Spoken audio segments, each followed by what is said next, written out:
O presidente, no seu discurso, tirou, figurativamente, trilhões e trilhões da manga. Assim, propôs um plano de desenvolvimento do país que é absolutamente incrível. É uma Rússia diferente, com infraestrutura diferente e um sistema social diferente. É simplesmente um país dos sonhos. Mas quero perguntar, fazendo sua pergunta favorita de Vysotsky, cadê o dinheirozinho? Será que realmente ganhamos tudo isso?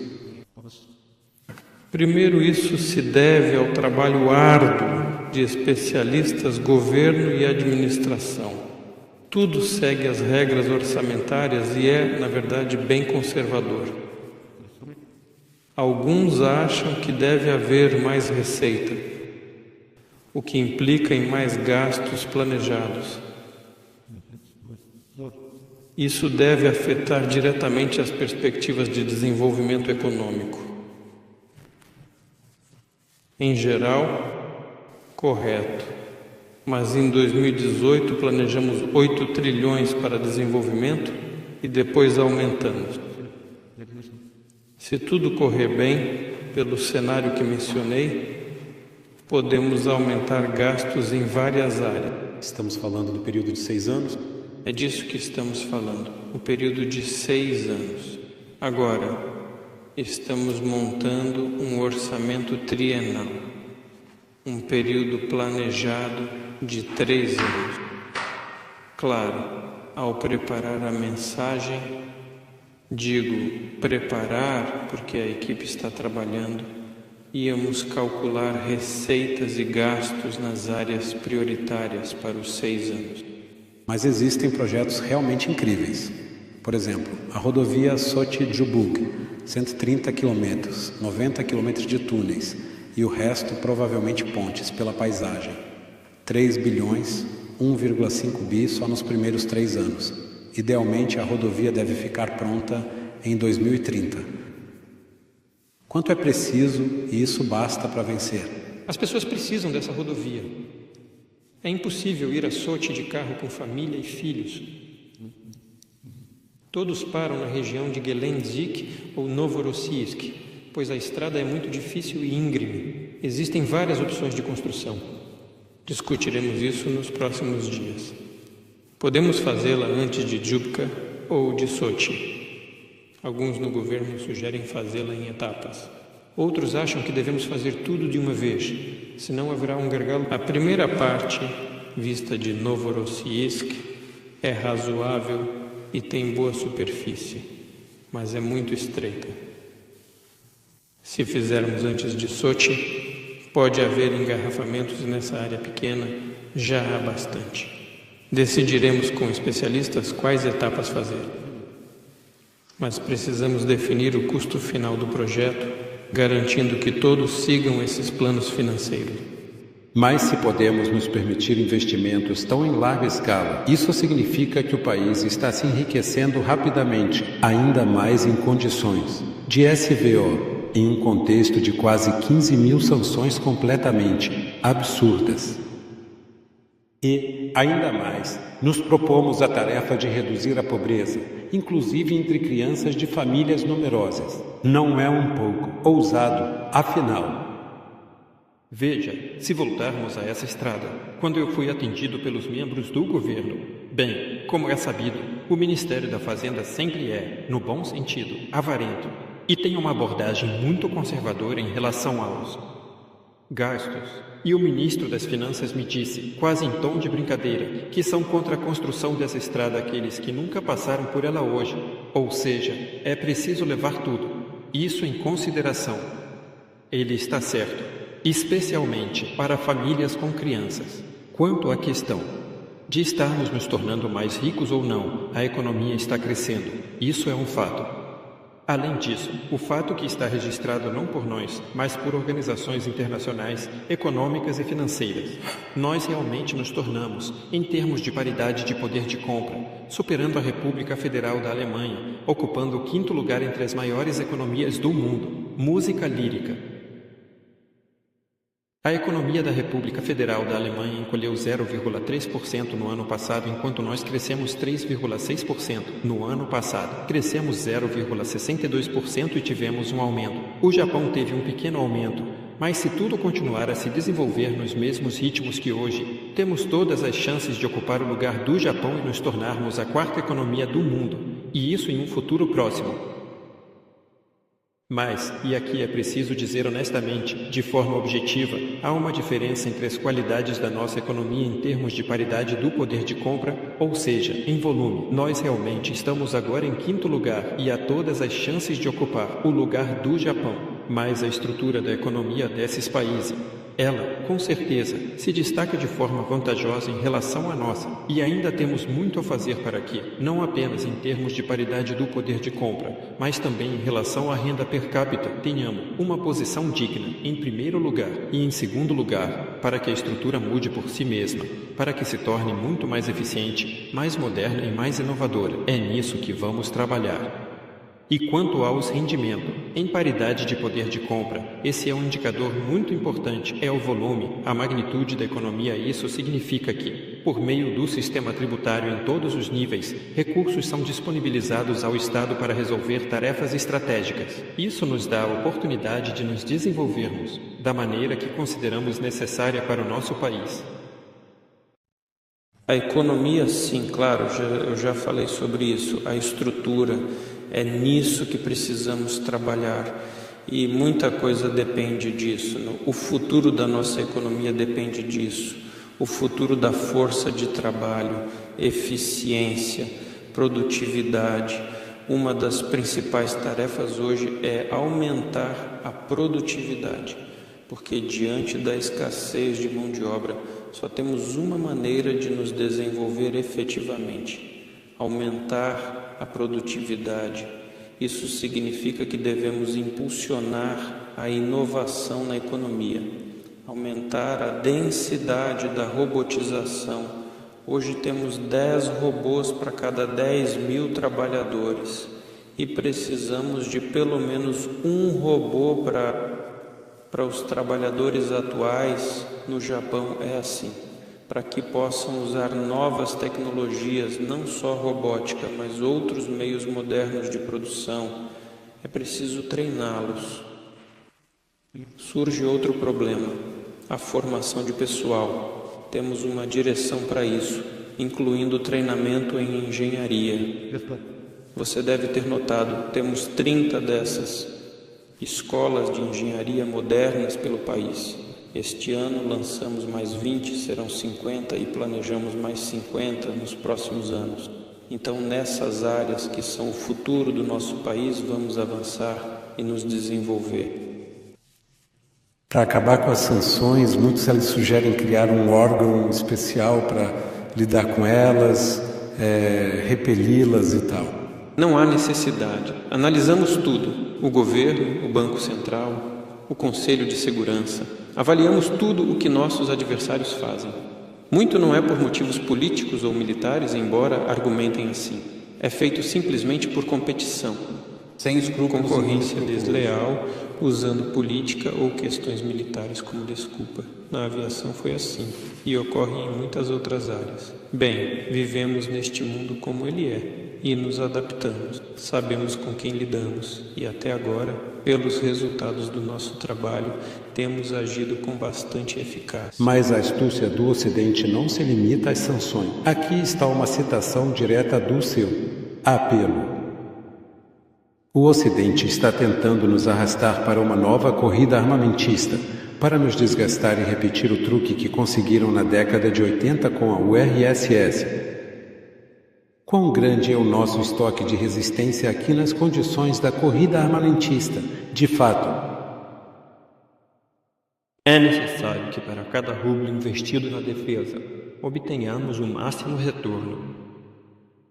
De fato, na época da União Soviética, ninguém contava esses gastos. Ninguém se preocupava, infelizmente, com a eficácia. Os gastos de defesa representavam cerca de 13% do PIB do país da União Soviética. Não vou me referir às nossas estatísticas. Vamos nos basear no Instituto de Estocolmo. No ano passado, nossos gastos de defesa foram de 4% e neste ano são de 6,8%, ou seja, aumentamos em 2,8%. Em princípio, é um crescimento notável, mas absolutamente não crítico. Na União Soviética era 13% e agora estamos em 6,8%. É preciso dizer que os gastos de defesa impulsionam a economia de maneira significativa, tornando-a mais enérgica. Mas aqui, é claro, existem suas limitações. Nós entendemos isso. Mas aqui está a eterna questão: o que é mais vantajoso, canhões ou manteiga? Temos isso em mente, embora, repito, o setor de defesa moderno, mesmo nosso, é bom, porque não apenas influencia, mas de forma indireta, o setor civil e a produção. Mas, ao mesmo tempo, utilizando inovações necessárias para a defesa, ela aplica essas inovações na produção de produtos civis. Isso é uma questão extremamente importante. Mas, em primeiro lugar, nossos gastos, é claro, são incomparáveis. Quanto é nos Estados Unidos, eles estão em 800. Já está perto de 900. Quase 900. Bem, 860. Lá 970 bilhões, né? Isso é absolutamente incomparável com nossos gastos. Parece que eles estão desviando recursos porque não tem hipersônico. Nada. O que é isso? Não, eu vou explicar agora qual é o problema. O problema é que eles gastam muito dinheiro com a manutenção. E não apenas em salários, mas também na manutenção de bases ao redor do mundo. Lá, como em um buraco negro, tudo desaparece, nada é contabilizado. É lá que ocorre o principal desvio. Embora na produção de meios de destruição e armamentos também sejam gastos valores que são difíceis de avaliar se considerarmos quanto custou. Por exemplo, o sistema de defesa antimísseis deles, que é conhecido, e um dos principais componentes para superar a defesa antimísseis do nosso lado, o Avangard, míssil intercontinental. Míssil intercontinental, bloco planador de longo alcance intercontinental, são simplesmente magnitudes incomparáveis. E nós, na verdade, zeramos tudo o que eles fizeram, tudo o que investiram nesse sistema de defesa antimíssil. É assim que devemos agir. E, claro, sem nenhuma dúvida, a própria economia das nossas forças armadas deve corresponder às exigências de hoje.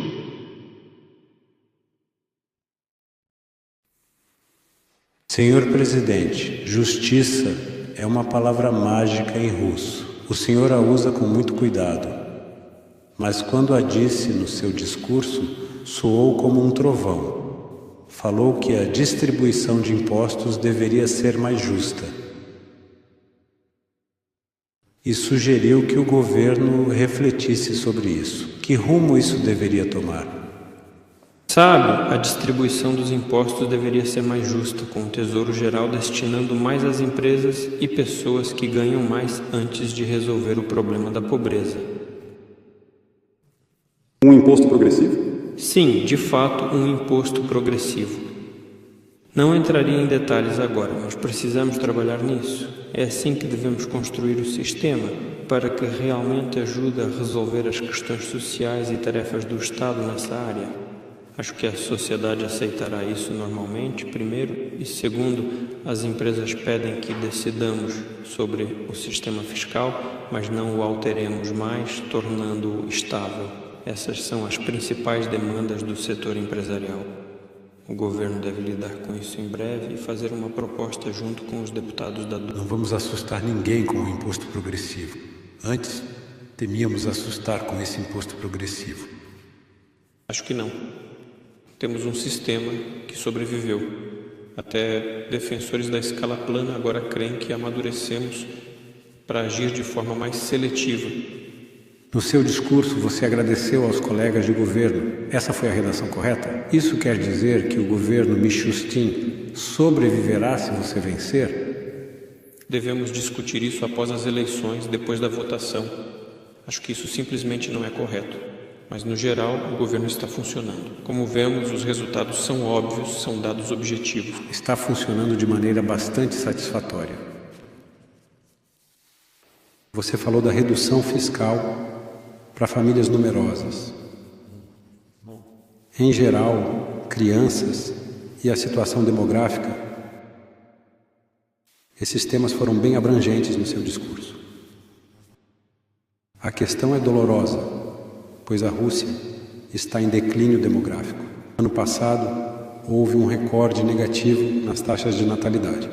E como sabe, agora é mulher em idade fértil, capaz de dar à luz. Provavelmente, idealmente precisaríamos dobrar 3, porque isso é literalmente uma catástrofe para a sociedade. Ela, uma mulher. Dificuldade de capacidade de armazenamento. Mas, provavelmente, no ideal, precisaríamos dobrar, talvez, triplicar, porque isso é literalmente uma catástrofe. No entanto, você propôs um programa bastante abrangente, de apoio à maternidade e estímulo demográfico. Há realmente confiança de que essas medidas mudarão a trajetória? Em geral, se olharmos as medidas de apoio às famílias com crianças, planejamos gastar até 14 trilhões de rublos em 6 anos, o que é muito dinheiro. Há várias áreas de apoio às famílias com filhos, começando pelos serviços sociais, como construção ou reforma de creches, construção de novas escolas, reforma das antigas conforme as exigências atuais e o apoio às mulheres desde a gravidez até os 17 anos do filho. Quase 400 mil mulheres recebem benefícios agora. Isso é quase 1 em cada 3 mulheres grávidas e mais de 10 milhões de crianças recebem benefícios. Mantivemos o sistema de fornecimento de capital maternidade. Mantivemos os benefícios da hipoteca para famílias com filhos.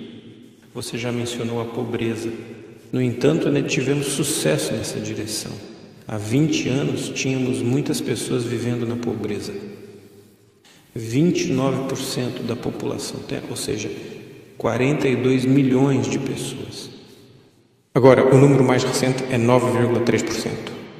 Mas isso ainda representa 13,5 milhões de pessoas. Claro, isso é muito. Podemos fazer tudo para reduzir para pelo menos 7%. Para idosos é menor, mas deve ser aumentado. Já disse várias vezes que são coisas objetivas. Tivemos 2 grandes declínios na Guerra Patriótica, 43-44. Um declínio similar ocorreu após o fim da URSS. Exatamente o mesmo. A mesma queda nas taxas de natalidade. É claro porque o apoio social entrou em colapso. Por mais fraco que fosse na URSS, ele existia. Bem, a pobreza se tornou generalizada.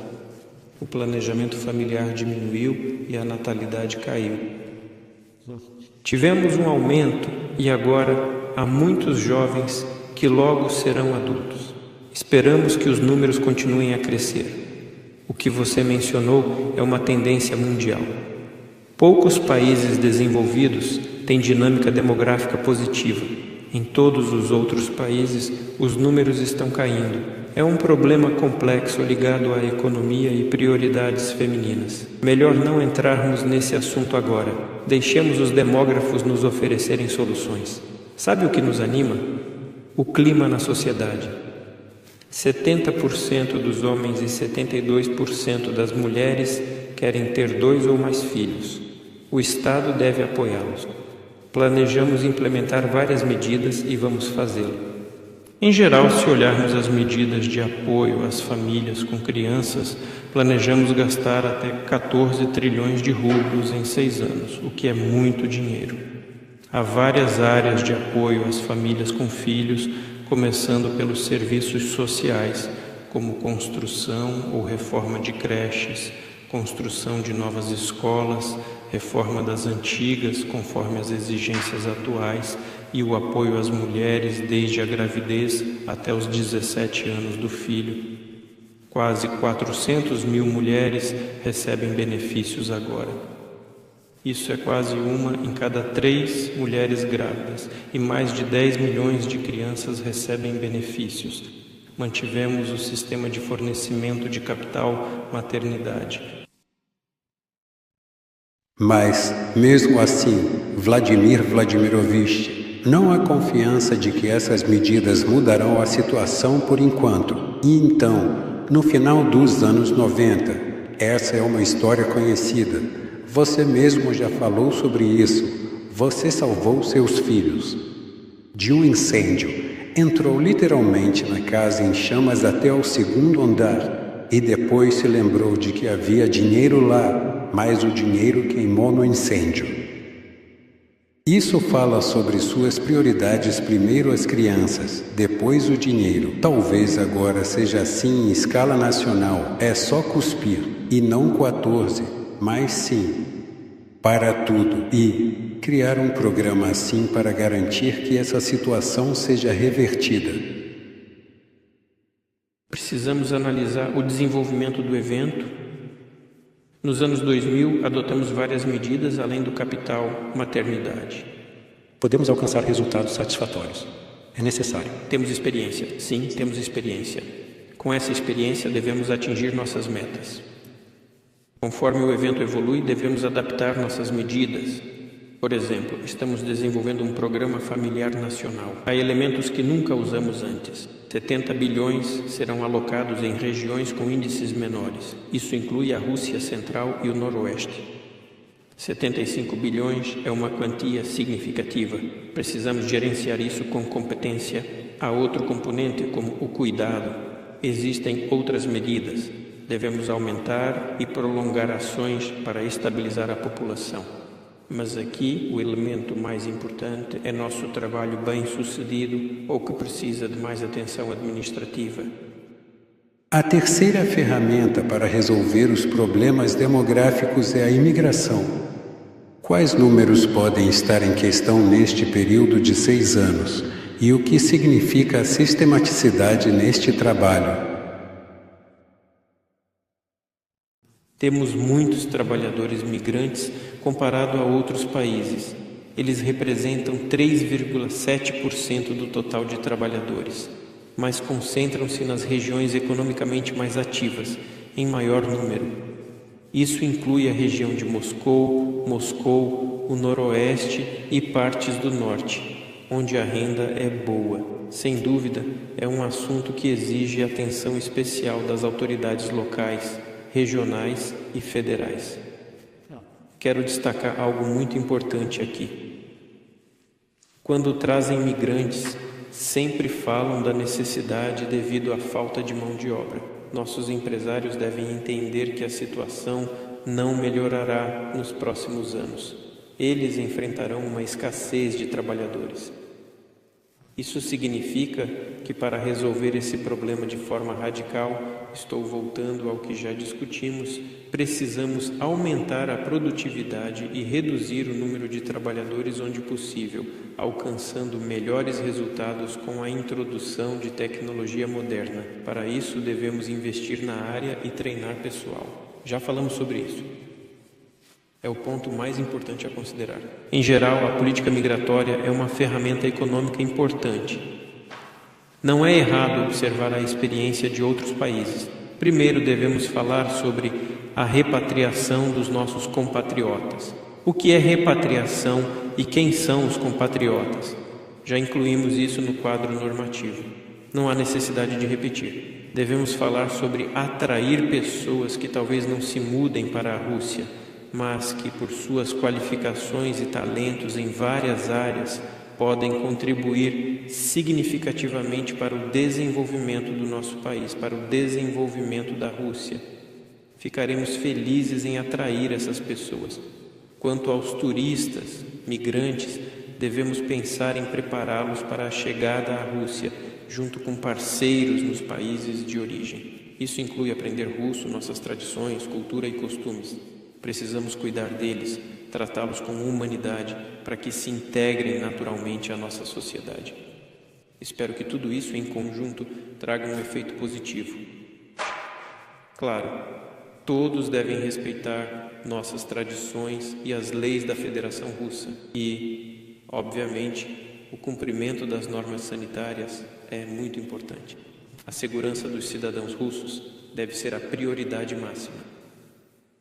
Bem, os russos são provavelmente a maior nação dividida do mundo.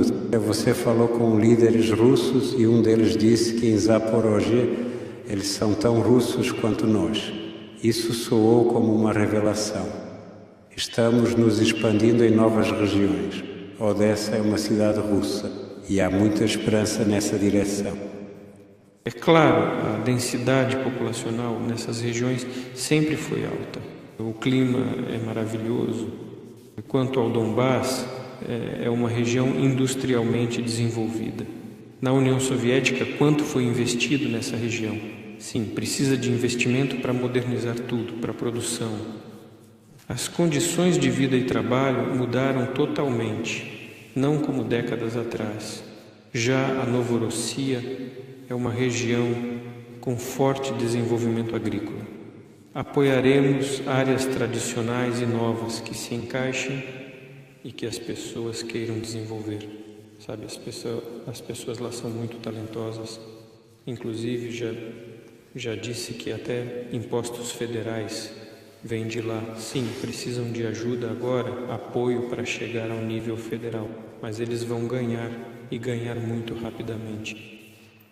Historicamente, é claro que o regime nazista não se dissipa, mas desaparece devido à derrota militar. Foi assim na Alemanha, Itália e Japão. O mesmo ocorrerá com o regime nazista em Bandera. Avançamos em toda a frente, segundo o Ministério da Defesa e nossos correspondentes militares. Achamos um jeito de lutar com menos perdas do que na defesa? É um desafio complexo para a arte militar, mas sempre limita o ataque. É uma cautela justificada em relação aos nossos heróis de guerra. A questão é como avançar com o mínimo de baixas. A pergunta é clara e justa, mas a resposta também é simples.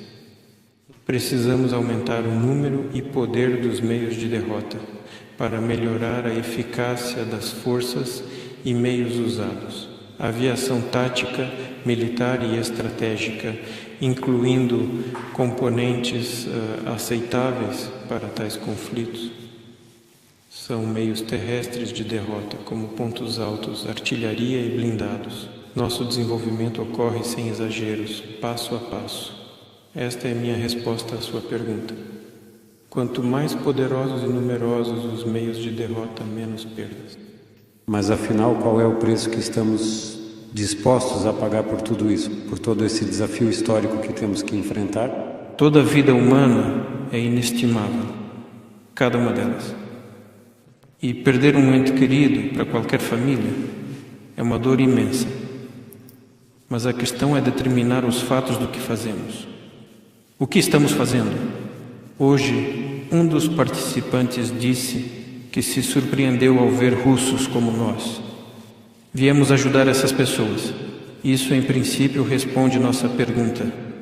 Se os abandonarmos hoje, amanhã nossas perdas podem multiplicar. Seremos inseguros, um país inferior, sem proteção externa. As consequências podem ser catastróficas para o Estado russo. Esta é a resposta. Vladimir Putin, os americanos falam de negociações e estabilidade, mas também defendem um golpe estratégico contra a Rússia. Nossa posição é de abertura, mas o tempo de bons gestos acabou. Nunca nos recusamos a negociar. Como fazer isso sem concessões? Vou tentar explicar. Quando negociamos na Turquia e Istambul, já disse várias vezes e repito, negociamos com a outra parte e chegamos a um documento extenso, um contrato, uma minuta. A minuta foi assinada pelo chefe da equipe ucraniana, Sr. Arahami. Ele assinou. Está na administração.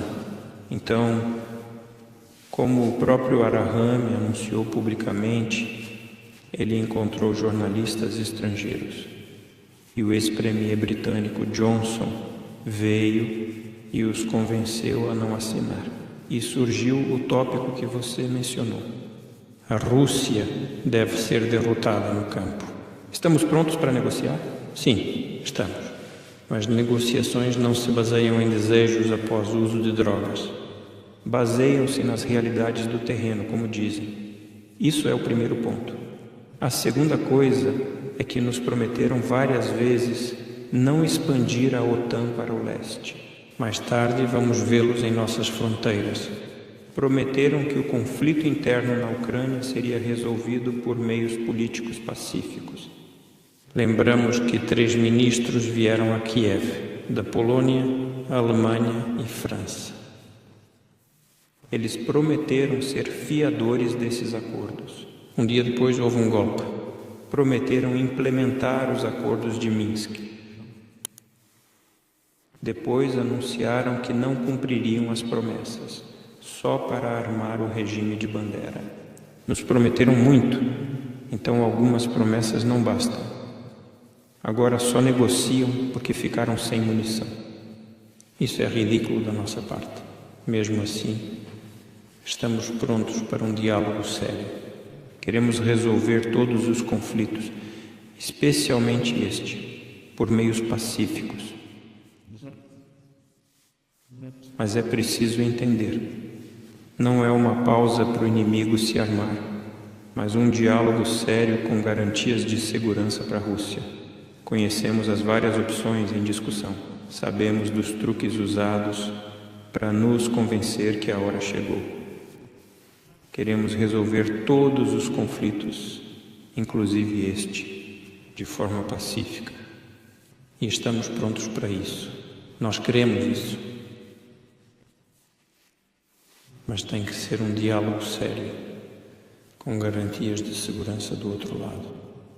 Neste caso, nos interessa principalmente a segurança da Rússia, a Federação Russa. Vamos seguir a partir daí.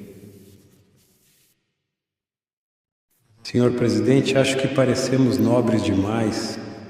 Não dá para concluir algo com eles, vão nos enganar de novo. Ficaremos felizes se forem honestos, mas nos enganaram, seremos sempre tolos. Desde que os Equiuá ganharam a Guerra Fria, só vimos décadas de mentiras. Como esperar que façam um acordo honesto e o cumpram com garantias para nós? Não sei como lidar com eles. Você realmente acredita que isso é possível? Não quero dizer isso, mas não confio em ninguém. Mas precisamos de garantias, e essas garantias devem ser concretas, que nos convenham e em que possamos acreditar. É disso que estamos falando. Mas agora é cedo demais para revelar publicamente o que poderia ser. Não vamos aceitar promessas vazias. Eu temo que você será citado de forma extensiva. Você não acredita em ninguém, ou você se refere aos parceiros ocidentais neste caso, quando diz que não acredita em ninguém. Prefiro me guiar por fatos, não por desejos e papo de confiança. Veja, decisões nesse nível trazem uma enorme responsabilidade pelas consequências. Então, não faremos nada que não atenda aos interesses do nosso país. E o que aconteceu com Macron? Ele ficou completamente maluco. Ele está realmente planejando enviar tropas francesas para verdadeiramente lutar contra nosso exército. Parece um desses galos gauleses de combate. Dessa forma, assustou todos os europeus. Afinal, como reagir a isso?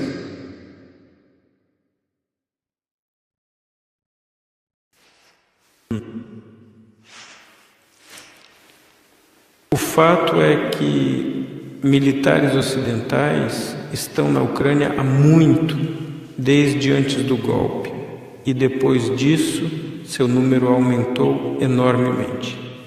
Agora estão presentes diretamente como conselheiros e mercenários estrangeiros. Eles estão sofrendo baixas. Mas se falamos de contingentes militares oficiais estrangeiros, isso não mudará a situação no campo de batalha. Assim como nada muda o fornecimento de armas, podendo levar a sérias consequências geopolíticas. Porque se, digamos, tropas polonesas entrassem na Ucrânia para cobrir a fronteira ucraniano-bielorrussa ou outro lugar, liberando contingentes ucranianos para lutar na linha de contato, acho que as tropas polonesas nunca mais sairiam de lá. Nesse caso, eles vão querer retomar as terras que consideram suas historicamente, tiradas pelo pai das nações, Stalin, e dadas à Ucrânia. Mas aí, outros países que perderam territórios na Segunda Guerra Mundial podem seguir o exemplo. Acho que as consequências geopolíticas para a Ucrânia, até em termos de sua soberania atual, ficarão evidentes em toda a Rússia. Se voltarmos a Macron, talvez ele tenha decidido se vingar da Rússia por termos pisado em seu calo na África, enquanto deveríamos estar lá, com medo. De alguma forma, ele provavelmente não esperava que fossemos tão ativos. Sim, eu acho que há algum ressentimento, mas quando mantivemos contatos diretos e falamos abertamente sobre esse assunto, não nos intrometemos na África e não expulsamos a França de lá. Mas o problema é outro. Esta, não tão desconhecida Grupo Wagner, inicialmente, realizou uma série de projetos econômicos na Síria e depois se mudou para outros países da África. O Ministério da Defesa oferece apoio, mas apenas com base no fato de que se trata de um grupo russo, nada mais. Nós não pressionamos ninguém, apenas os líderes africanos de alguns países negociaram com operadores econômicos russos, queriam trabalhar com eles e não queriam colaborar em certos aspectos com os franceses. Essa não foi nem mesmo nossa iniciativa, foi uma iniciativa de nossos amigos africanos. Mas não está claro por que deveríamos nos sentir ofendidos nesse contexto, se um Estado independente deseja desenvolver relações com seus parceiros de outros países, incluindo a Rússia, e quer fortalecer os laços com a Rússia. Nós não interferimos nos ex-colonizadores franceses nesses países. Sim, eu até digo isso sem ironia, porque em muitos países onde a França historicamente teve uma metrópole, eles não querem muito lidar com isso. Nós não temos nada a ver com isso. Assim, provavelmente é assim bem, assim, provavelmente é assim, provavelmente é mais fácil se magoar com alguém, sem ver os próprios problemas. Talvez essa reação, tão intensa, bastante emocional, por parte do presidente francês esteja relacionada, entre outras coisas, ao que está acontecendo em alguns estados africanos. Embora eu conheça outros países da África, onde a presença francesa é bem aceita e dizem que sim, estamos satisfeitos, estamos prontos para trabalhar com eles, mas em alguns países não querem, mas não temos nada a ver com isso. Não estamos incitando ninguém lá, nem colocando ninguém contra a França. Nós não estabelecemos tais objetivos, se formos honestos. Não temos essas tarefas de âmbito nacional no nível do Estado russo. Nós simplesmente somos amigos dele. Eles querem se relacionar conosco. Ok, e nós estamos dispostos a ajudá-lo e não vamos nos ofender. Mas agora na França dizem que já não existem mais linhas vermelhas em relação à Rússia. Não há nada impossível e tudo é possível. E, de modo geral, eles querem de alguma forma conversar conosco com base no equilíbrio de poder. O que ouvimos da França, do Ocidente, da Lituânia e, em geral, algo assim.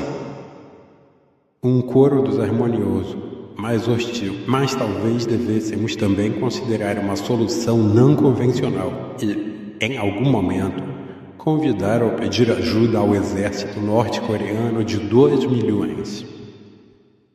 Bem, por exemplo, em troca do nosso guarda-chuva nuclear sobre metade da Coreia do Norte, por que não? Primeiro, a Coreia do Norte tem seu próprio guarda-chuva nuclear. Eles não nos pediram nada. Este é o primeiro ponto. Segundo, pelo que vemos no campo de batalha, estamos lidando bem com os desafios. Países sem linhas vermelhas com a Rússia devem saber que também não haverá para eles. Sobre os pequenos países europeus, primeiro, respeitamos todos, sem exceção. Segundo, quando pedem medidas extremas contra a Rússia, como enviar tropas, são esses países, e eles sabem disso, que não sofrerão as consequências de suas provocações. Bem, e todas essas danças com a Alemanha, com os Tauruzes? Scholz diz que não estamos fornecendo. Existem forças que insistem em fornecer os Tauruzes à Ucrânia. Os ingleses apresentam sua iniciativa. Vamos, dizem, através da Inglaterra. Estamos prontos para enviar em trânsito. O objetivo é a ponte da Crimeia. Os generais já estão planejando operações alemãs, como ouvimos, não apenas a ponte da Crimeia, mas também bases militares, como eles dizem, no interior do território russo. Alguém já está dizendo que esses mísseis podem atingir o Kremlin. De fato, não se empolgam muito com suas fantasias. Fantasiando, se encorajando e tentando nos assustar. Quanto à RFA, há problemas de natureza constitucional. Tem razão ao dizer que se os Táuridas chegarem à parte da ponte da Crimeia, que é claro, mesmo no entendimento deles, território russo, isso viola a Constituição da República Federal da Alemanha. O fato é que a oposição na RFA é ainda mais agressiva. Veremos no que isso vai dar. Estamos monitorando isso de perto. Eles estão usando mísseis ingleses e americanos. Vamos ouvir o que eles têm a dizer agora. Mas a RFA, seus canais e os estrangeiros mostram quantos estão em estado de falha, precisando de melhorias e modernização. Deixe-os trabalhar. Como disse, há coisas para pensar. Quem é esperto pensa. E quanto aos novos membros da OTAN na Finlândia, Suécia, o que eles realmente trocaram? O ministro das Relações Exteriores da Suécia, Tobias Billström, de repente declarou aos turcos que a Suécia é contra a instalação de bases da OTAN em seu território. Eles não entenderam onde realmente estão entrando. Que sonho é esse com ele? Eles deveriam que sonho perguntar. É esse com não sei. ele? Tínhamos boas relações estáveis com esses países. Acho que a neutralidade os beneficiou mais, dando vantagens, ao menos como plataforma para reduzir tensões na Europa. Tínhamos relações perfeitas com a Finlândia. Não havia queixas, especialmente na esfera territorial, nem em outras áreas. Não tínhamos tropas e as retiramos da fronteira russo-finlandesa. Por que fizeram isso? Por razões políticas, acho que queriam ser do clube ocidental, sob alguma proteção. Por que precisam disso? Sinceramente, não entendo. É um passo inútil para garantir seus próprios interesses nacionais. No entanto, cabe a eles decidir. Eles decidiram assim. Não tínhamos tropas lá. Agora teremos. Não havia sistema de derrota. Agora vão aparecer. Por quê? Tínhamos ótimas relações econômicas. Eles usavam nosso mercado. Comprávamos muito deles. O que há de errado nisso? Agora a situação mudará. Não precisam de tantos produtos em outros mercados. Nosso povo não recebe o suficiente. Não entendo. Enquanto isso, nos Estados Unidos... Mas nos últimos anos, em Helsinki e nas fronteiras da Finlândia, rublos russos eram aceitos até em grandes supermercados. Podia-se comprar qualquer coisa com rublos. Anúncios em russo por toda parte. Sim, mas por que digo isso? Por outro lado, economicamente é muito bom. Os preços dos imóveis mantiveram-se num bom nível. Economicamente é bom, mas havia forças conservadoras e nacionalistas que não gostavam muito. Essa aproximação com a Rússia. Alguns achavam até excessivo. Por que russos compram casas e apartamentos? Tudo aqui está em russo. Talvez forças políticas internas tenham aproveitado essa divisão Talvez. Todos esses fatores juntos levaram a essa decisão, me parece. Mas não posso confirmar 100%. De qualquer forma, isso não melhora a segurança, as relações bilaterais, nem a situação na Europa como um todo. Nos Estados Unidos está ocorrendo uma intensa corrida presidencial. E sem você, isso não acontece. Você participa invisivelmente, uma vez que é mencionado por cada um dos candidatos do Partido Republicano e do Partido Democrata em seus discursos, como argumento. E, de fato, parece que você não está lá, do lado dos jornais e das manchetes das notícias na televisão. E aqui, você é um argumento na campanha eleitoral de cada um. E ainda jogam mais lenha na fogueira, dizem que um dos candidatos é mais preferível para nós. Mas se um presidente estrangeiro diz que algum dos candidatos em outro país é preferível, isso é uma intervenção clássica nas eleições. E, de fato, em que medida você está interferindo nas eleições americanas ao dizer que Biden é preferível para nós? E, de fato, até que ponto isso é verdade? É trolling? Direi mais uma ou o que é isso? Que mostra que nada muda nas minhas preferências. Como já disse várias vezes, trabalharemos com qualquer líder que tenha a confiança do povo americano. Mas é curioso, no último ano de Trump como presidente, ele me criticou por simpatizar com Biden. Isso foi há mais de 4 anos. Num discurso ele me disse, vou citar, quer vencer o Joe sonolento? Ele me disse isso quando ainda era presidente. Depois, surpreso, foi acusado de supostamente apoiá-lo como candidato. Isso é um completo absurdo. Quanto à situação eleitoral atual, está ficando cada vez mais incivilizada. Mas é óbvio que o sistema político do EUA não pode se dizer totalmente democrático. Mas, para ser honesto, sua preferência por Biden soa para mim pessoalmente bastante estranha, pois em 2011, Biden veio a Moscou e tentou convencê-lo a não se candidatar à presidência. Você se lembra dessa história? Então ele falou sobre isso ao se encontrar com a oposição russa no Spasskaya House. Garry Kasparov escreveu que Biden contou essa história, que ele foi ao Palácio Branco Russo para se encontrar com o primeiro-ministro Putin e tentou dissuadi-lo de se candidatar à presidência. Caso contrário, eles iriam provocar uma espécie de primavera árabe aqui.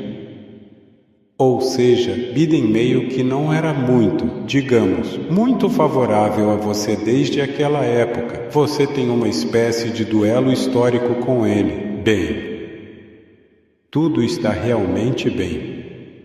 Não há nada com que se preocupar, pois tudo está em perfeita ordem e funcionando como deveria. Estamos em um estado de tranquilidade e harmonia, sem problemas à vista. A situação é calma e serena, proporcionando uma sensação de segurança e bem-estar.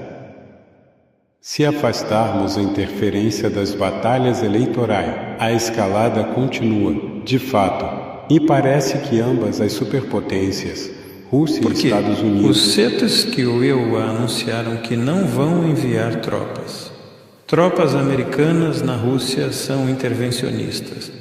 Trataremos assim, mesmo se aparecerem na Ucrânia. Eles entendem isso. Disse que Biden é da escola política tradicional. Isso se confirma. Há especialistas em relações EU-Rússia e contenção. Então não acho que tudo será um fracasso, mas estamos preparados para isso. Já disse, para nós é questão de vida ou morte. Para eles é melhorar posição tática global e europeia. É importante manter status entre aliados também, mas não tanto quanto é importante para nós. É interessante dizer que estamos prontos para isso. O filósofo Alexander Dugin, especialista em geopolítica, clama de forma direta e prática para que nos preparemos para a guerra nuclear.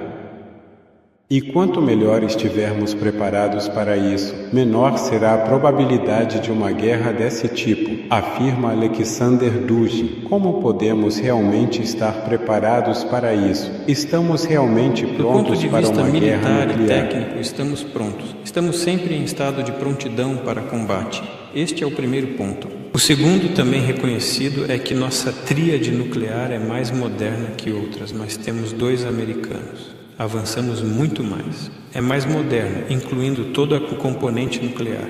Em geral, temos paridade em vetores e cargas, mas é mais moderna. Todos sabem disso.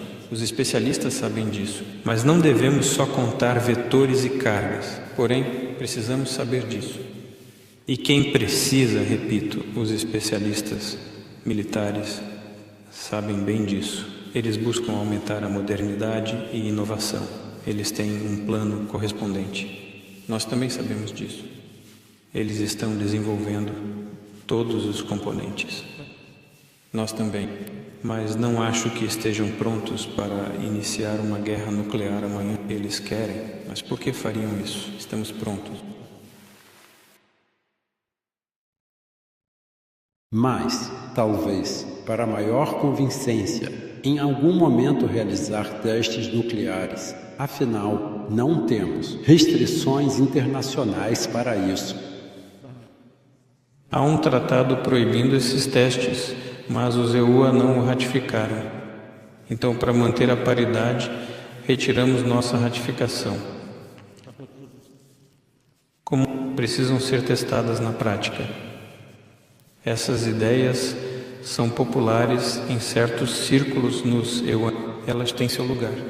Sabemos disso e observamos se farão esses testes. Não descarto, não é vital, mas precisamos refletir sobre isso. Mas não excluo que possamos fazer o mesmo.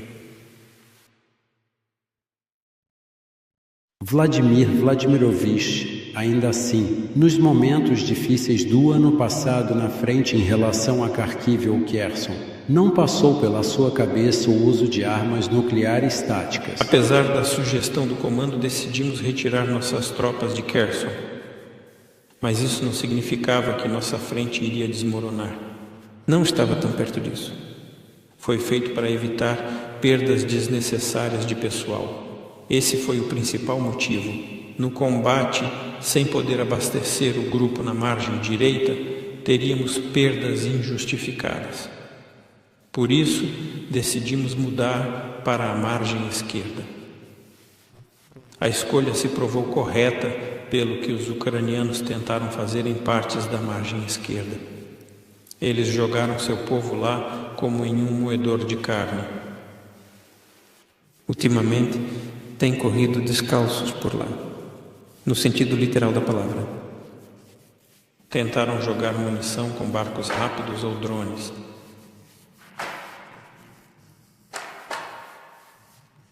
O que é isso? Isso é simplesmente um massacre. Eles foram mandados para o abate. Uma vez perguntei ao chefe do Estado-Maior. Não há segredo nisso. Perguntei: quem você acha que toma essas decisões do outro lado? Quem decide sabe que manda pessoas para a morte. Ele disse: quem toma a decisão? Por que fazem isso? É inútil do ponto de vista militar. Eu disse: o quê? Ele: talvez a liderança política, por motivos políticos. Há chance de obter mais dinheiro, alegando que tem chance de ganhar posição internacional. A equipe passou, os líderes menores são entregues às metralhadoras. Aliás, os prisioneiros que se renderam nem sabiam em que situação estavam. Mandam nova unidade dizendo: a defesa estável, ajudem. Nem conseguiram chegar à margem esquerda. É natural. Deste ponto de vista, absolutamente. Então, por que usar meios de destruição em massa? Nunca houve essa necessidade. Então, nunca pensou nisso? Não. Mas por quê? Armas existem para serem usadas. Temos nossos princípios. O que eles dizem? Que usaremos qualquer arma para destruir a Rússia. Está tudo escrito em nossa estratégia. Não mudamos isso.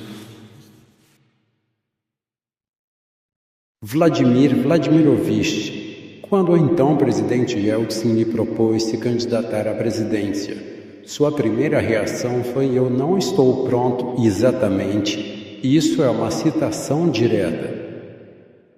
Desde então, você, é claro, passou por uma grande evolução. Se você tivesse que escrever um telegrama para si mesmo naquela época, qual seria o texto? Veja, é como um Yankee na corte do rei Arthur ou algo assim. É impossível responder, pois a pergunta foi feita num contexto histórico e econômico específico do país, no cenário político interno e do ponto de vista da segurança interna. Tudo isso junto me levou a responder a pergunta que eu havia feito. Não estou pronto para isso. Não por medo, mas porque a escala das tarefas era enorme e os problemas aumentavam diariamente como uma bola de neve. Então, falei sinceramente. Não por medo, mas por achar que não estou pronto para resolver tudo isso e Deus me livre piorar as coisas. Era disso que eu estava falando. Então falei com total sinceridade, e se voltasse atrás, diria a mesma coisa. Provavelmente a conversa com Boris Nikolaevich. Acho que foi o mais importante. Ele me respondeu: Ok, entendo. Voltaríamos a isso. E voltamos várias vezes. No fim, disse que sou experiente e sei o que faço e proponho. Disse outras coisas positivas, mas é inconveniente me gabar. Depois, confirmou isso de forma muito positiva. Não vou falar disso agora. Quando o teu trabalho começa, tudo muda. Trabalhando, você pensa: isso é urgente. Aquilo é para amanhã. Quando se envolve, é uma história totalmente diferente. Não há tempo para medo. Não é medo, é entender e resolver problemas. Lembra como foi 1999 na economia, segurança e finanças?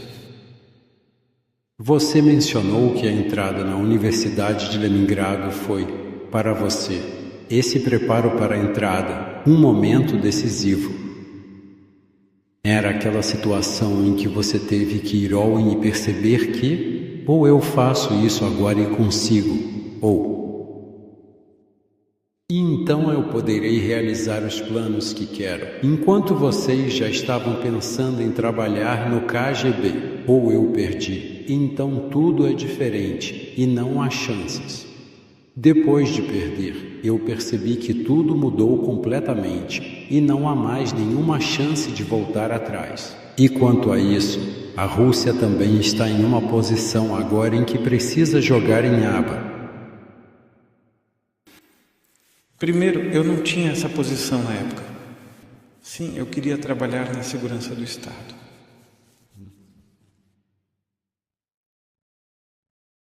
Mas o que então se tornou decisivo? Você realmente foi. Disseram-me que eu devia fazer faculdade, servir no exército ou ter 3 anos de experiência. Era melhor servir no exército. Se não tivesse entrado na universidade, teria ido servir no exército. Foi um caminho mais longo para atingir meu objetivo, mas ainda o alcancei. Sempre há uma alternativa. Você estava sob pressão? Sim, pois estudei numa escola de química e matemática. E aqui era preciso passar em humanas. Tive que largar uma coisa e fazer outra. Tive que estudar história, literatura e por aí vai. A Rússia está à beira do sucesso ou do fracasso? A Rússia não está à beira do fracasso. Está no seu caminho estratégico e não se desviará dele.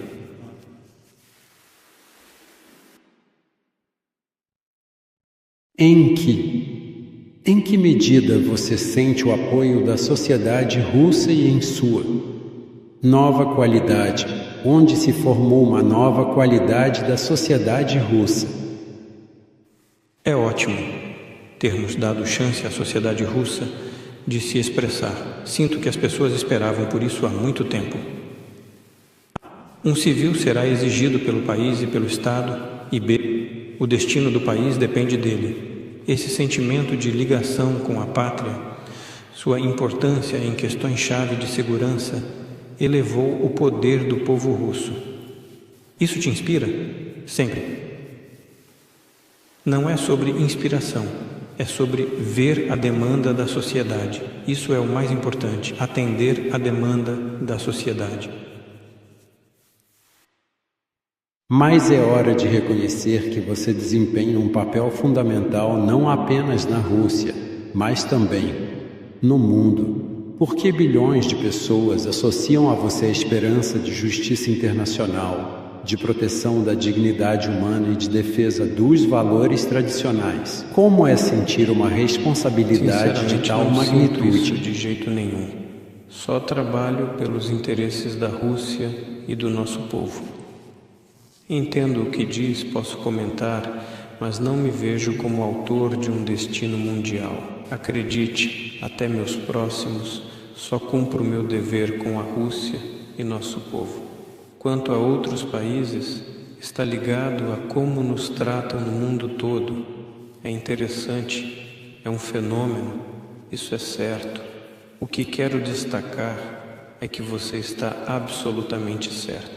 Muitos olham para nós, para o que ocorre aqui e nossa luta por interesses.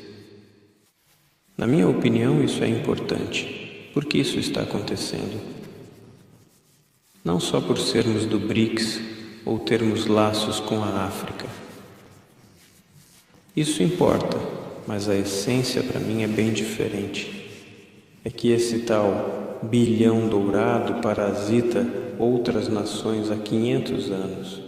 Eles dilaceravam os povos infelizes da África, exploravam a América Latina e os países asiáticos. Claro, ninguém esqueceu disso. Sinto que não é só a liderança, mas o povo comum desses países sente isso no coração. Associam nossa luta por independência à busca deles por soberania e desenvolvimento. Isso piora porque as elites ocidentais querem congelar a injusta situação internacional. Por séculos, encheram-se de carne humana e dinheiro, mas o baile dos vampiros acabou. Desenhou uma imagem completamente justa quando as pessoas veem na Rússia alguma esperança. Mas como foi que a propaganda ocidental, apesar de todo o seu poder, de seus colossais recursos e ferramentas, não conseguiu isolar a Rússia e criar uma imagem falsa dela, mesmo buscando isso na mente de bilhões de pessoas? Como isso aconteceu?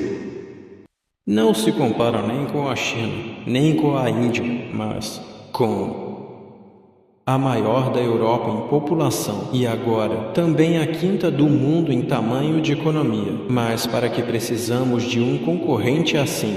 Eles acham que não. É melhor, como alguns especialistas dos Estados Unidos sugeriram, dividir em 3/4 e 5 partes. Assim será melhor para todo. Eles partem desse princípio e aqui estão eles, ofuscados por isso.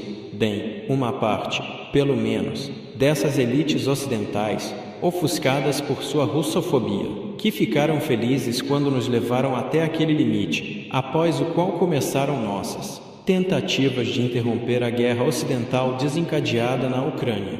Desde 2014 de forma militar, quando passamos a realizar a Operação Militar Especial. Eles até ficaram felizes, eu acho, porque acreditavam que agora finalmente iriam acabar conosco. Agora, sob esse dilúvio de sanções, praticamente uma guerra sancionatória declarada contra nós, com a ajuda de armas ocidentais e a guerra nas mãos dos nacionalistas ucranianos, eles acabarão com a Rússia. Daí surgiu o slogan de infligir à Rússia uma derrota estratégica no campo de batalha. Mas mais tarde veio a percepção de que isso era improvável, e ainda mais tarde, que isso era impossível. E chegou à compreensão de que, em vez de uma derrota estratégica, eles enfrentam a impotência,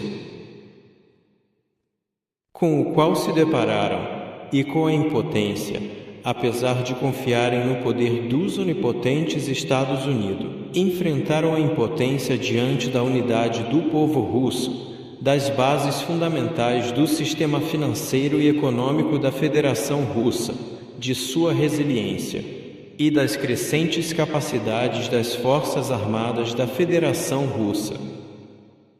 E foi então que começaram a refletir. Bem, aqueles que eram mais inteligentes começaram a pensar que seria necessário mudar alguma estratégia em relação à Federação Russa. E foi então que surgiu a ideia de retomar o processo de negociações, encontrar caminhos para encerrar esse conflito, buscar onde estão os reais interesses da Rússia. Essas são pessoas perigosas. Aliás, por quê?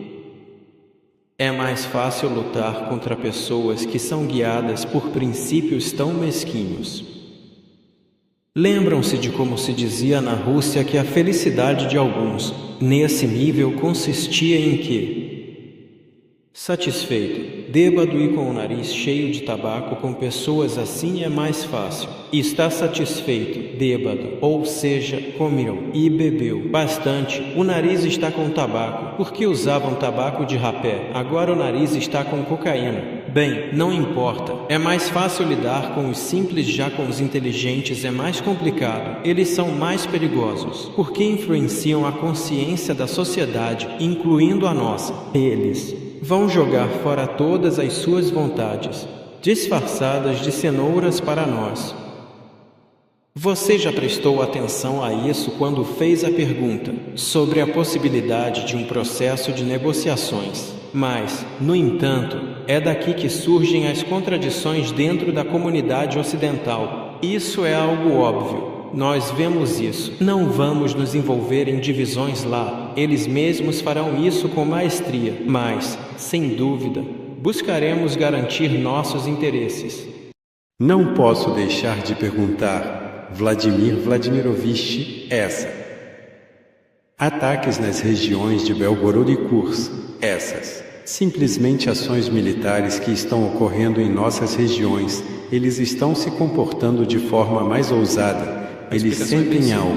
Tudo isso ocorre num cenário de fracassos na linha de frente. Não atingiram nenhuma meta que estabeleceram no ano passado. Todos sabem disso, todos reconhecem.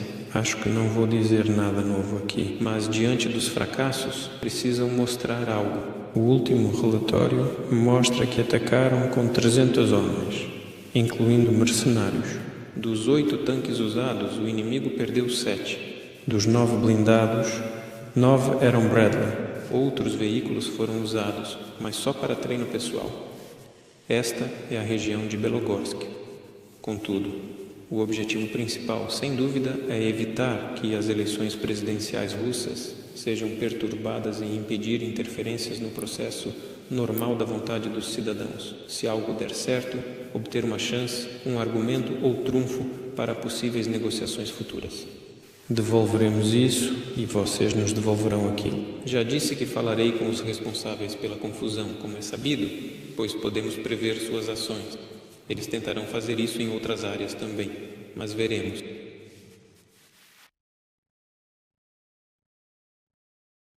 Vladimir Vladimirovich, mencionamos o episódio em que você salvou crianças de um incêndio. Seus netos já estão crescendo. Que país você gostaria de deixar para os netos? Sabe, nesta primeira etapa, precisamos realizar tudo o que foi anunciado no discurso da Assembleia Federal há poucos dias.